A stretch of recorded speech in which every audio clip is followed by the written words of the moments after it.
बोले भारत माता की, भारत माता की।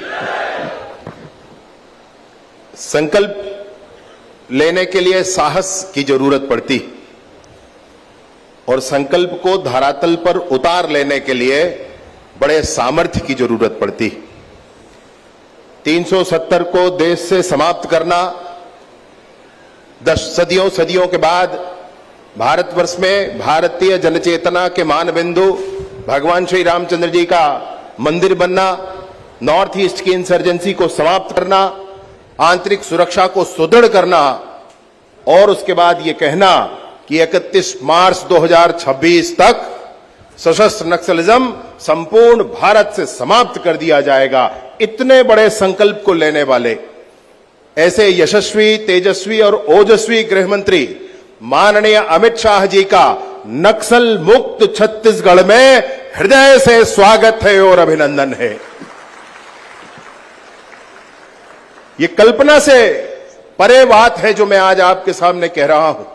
मैं माइक में खड़े होकर के आप सबके सामने और मंच के, इतने गरिमामयी मंच के सामने ये कहने का सौभाग्य मुझे प्राप्त हुआ है कि नक्सल मुक्त छत्तीसगढ़ में, नक्सल मुक्त बस्तर में माननीय अमित शाह जी का स्वागत है और अभिनंदन है।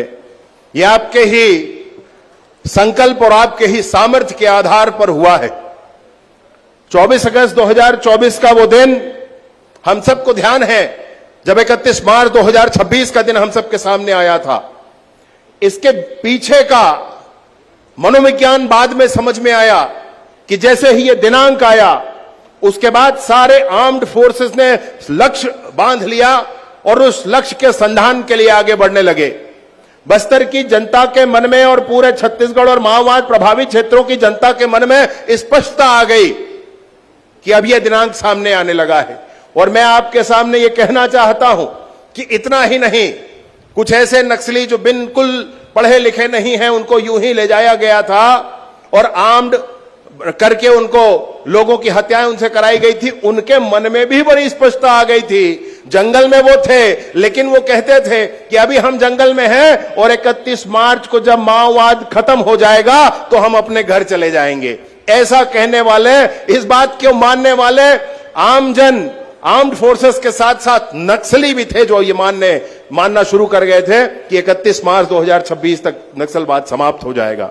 माननीय केंद्रीय गृह मंत्री जी का, हमारे मंच में विराजमान माननीय मुख्यमंत्री महोदय का, माननीय केदार कश्यप जी का, माननीय किरण देव जी का और सेक्रेटरी होम और डायरेक्टर आईबी, साथ ही उपस्थित सभी पुलिस के वरिष्ठ अधिकारियों का, साथ ही साथ यहां उपस्थित, इस कार्यक्रम में उपस्थित 8 राज्यों से आए पुलिस के सारे अधिकारी, हमारे सीएपीएफ के चारों विंग के अधिकारीगण, जवान और विशेष रूप से छत्तीसगढ़ पुलिस के जवान जिन्होंने बड़े ही शौर्य पराक्रम के साथ काम किया है, उन सभी का मैं हृदय से स्वागत करता हूं, हृदय से अभिनंदन करता हूं।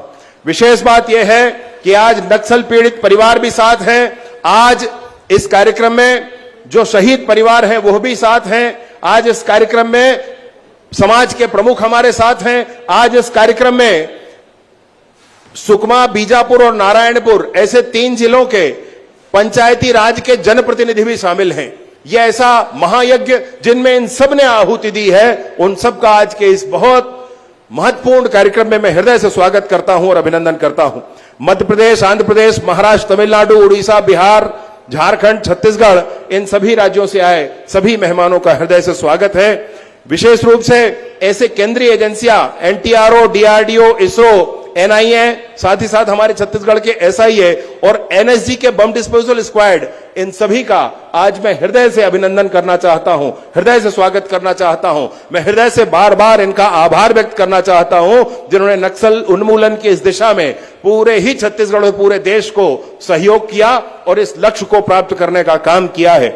मैं विशेष रूप से जिनके चरणों में नमन करना चाहता हूं, ऐसे हमारे वीर जवान जिन्होंने अपना सर्वोच्च बलिदान दिया है इस पूरे ही अभियान में, उनके परिवार के जन भी आज हम सबके बीच में पधारे हैं। उनके ही शौर्य के कारण ऐसे जवान जिन्होंने अपने प्राणोत्सर्ग किए हैं इस काम के, उनके ही शौर्य के कारण आज हम इस दिन को देख पा रहे हैं। उनके चरणों में नमन है, ईश्वर उनको अपनी चरणों में स्थान प्रदान करें, यही निवेदन है। हमको याद है कि ताड़मेटला में कैसे हमारे 76 जवान शहीद हुए थे, हमको याद है कि रानी बोदली में कैसे हमारे 55 जवान शहीद हुए थे, हमको यह भी याद है कि मानपुर में 29 जवान और तर्रेम में 22 जवान, और ऐसी पूरी श्रृंखला है हम सब के बीच में जिसकी गिनती हम बार बार करते हैं। और हर बार ये सोचा करते थे कि समय आएगा और नक्सलियों को मुंह तोड़ जवाब दिया जाएगा। वो समय हम सब के बीच में आया है, माननीय अमित शाह जी के, माननीय मुख्यमंत्री जी के नेतृत्व में आया है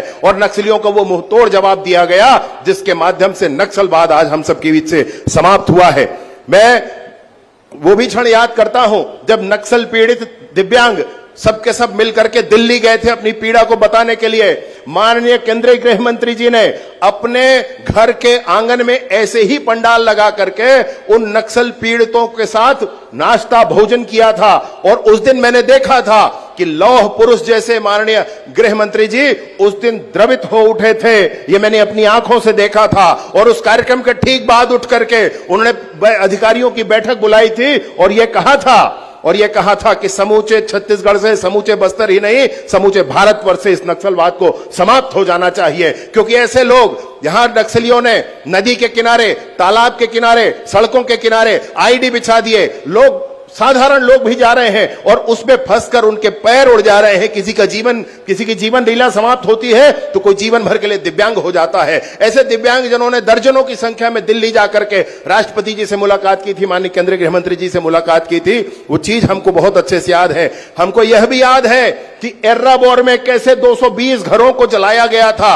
8 माह के बच्चे की तस्वीर जली हुई, वो तस्वीर आज भी इंटरनेट पर तैरती है, हमने देखा है। और कैसे 33 लोगों को मौत के घाट एर्राबोर में उतार दिया गया था। ये और कोई नहीं थे, ये बस्तर के आदिवासी थे जिनकी नृशंस हत्या लगातार नक्सली किया करते थे। वही नहीं, हमको यह भी याद है कि दरभागुड़ा में 28 बस्तर के लोगों की नृशंस हत्या, सामूहिक हत्या नक्सलियों ने की थी। हमको यह भी याद है कि झीरम घाटी में छत्तीसगढ़ के नेतृत्व को समाप्त करने की कोशिश की गई थी, 27 लोगों की जान उसमें गई थी। हमको याद है कि मणिकोंटा में कैसे 15 ग्रामीण, उनको गला रेत कर 15 लोगों को एक साथ खड़े करके गला रेत करके मारा गया था। हमको याद है कि चिंगावरम में कैसे 31 लोग मारे गए थे इन नक्सलियों के द्वारा, यह भी हमको याद है। और उसके बाद नक्सलवाद के समापन की प्रक्रिया जो प्रारंभ हुई थी, जिसमें समाज प्रमुखों ने भी, बस्तर के समाज प्रमुखों ने भी, मांझी, चालकी, गायता, पेरमा, पुजारी,